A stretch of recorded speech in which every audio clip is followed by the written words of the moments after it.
Welcome to this week's Movie Math, where once again DreamWorks Animation has rallied after a lukewarm debut. If only Jeffrey Katzenberg could get into the Wayback and run a better ad campaign. Yes, due to strong word of mouth and a lack of any real competition, Mr. Peabody and Sherman easily went to the top of the class in their second weekend with an impressive hold.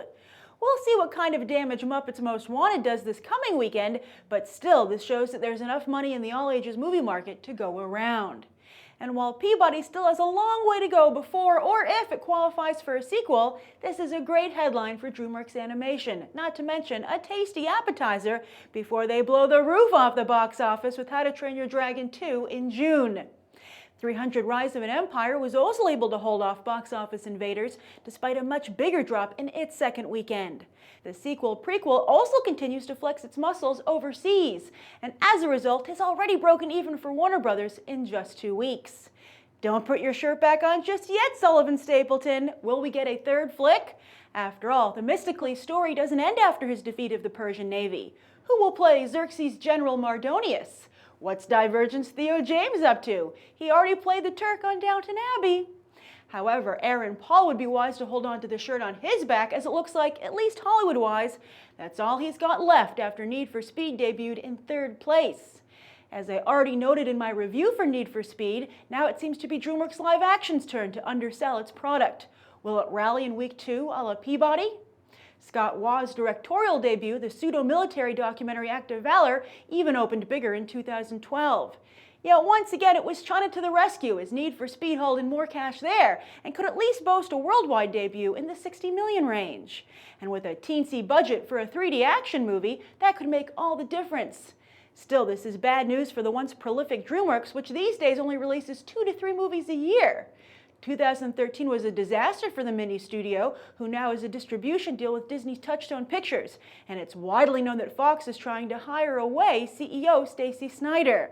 But who wants the captain of a sinking ship? Fox, you continue to confound us with your crazy business decisions. As for this weekend's other new releases, it seemed to be the end of the line for Tyler Perry, while the beginning of a new chapter for Veronica Mars creator Rob Thomas. Perry's The Single Moms Club opened with about half of what was expected and was his lowest debut since he began making movies almost a decade ago.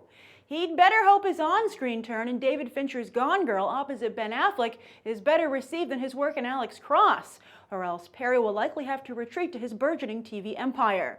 Not a horrible fate, and there are plenty of African-American filmmakers these days who can and are carrying on.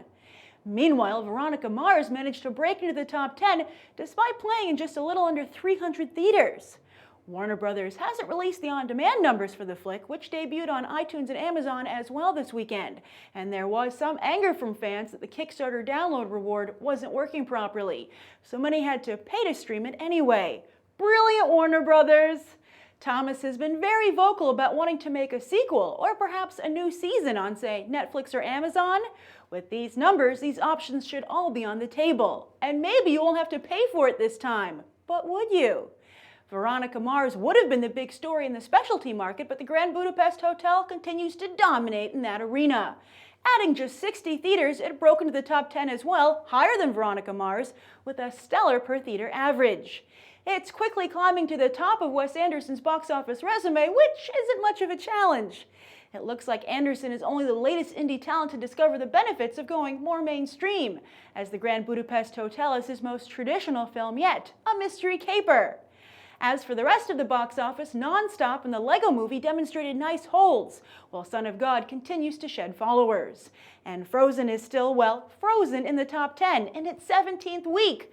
Not since Titanic has a film stayed in the top 10 for so long. If you're wondering, Titanic stayed in the top 10 for 26 weeks. E.T. holds the record with 35 weeks, followed by Beverly Hills Cop with 28 weeks. Both came out in the 1980s when, like, only one big movie came out each weekend, if that. Simpler times where I guess people read more books. Speaking of books, this coming weekend, Divergent is set to reverse the overall downward trend for young adult adaptations with a debut of almost 70 million. And surprisingly, Muppets Most Wanted is expected to debut with almost 10 million less than 2011's The Muppets. And that's the weekend box office. I'm Grace Randolph, and we just did some movie math. As always, thanks for watching, and I hope you'll go beyond the trailer for these other top movies.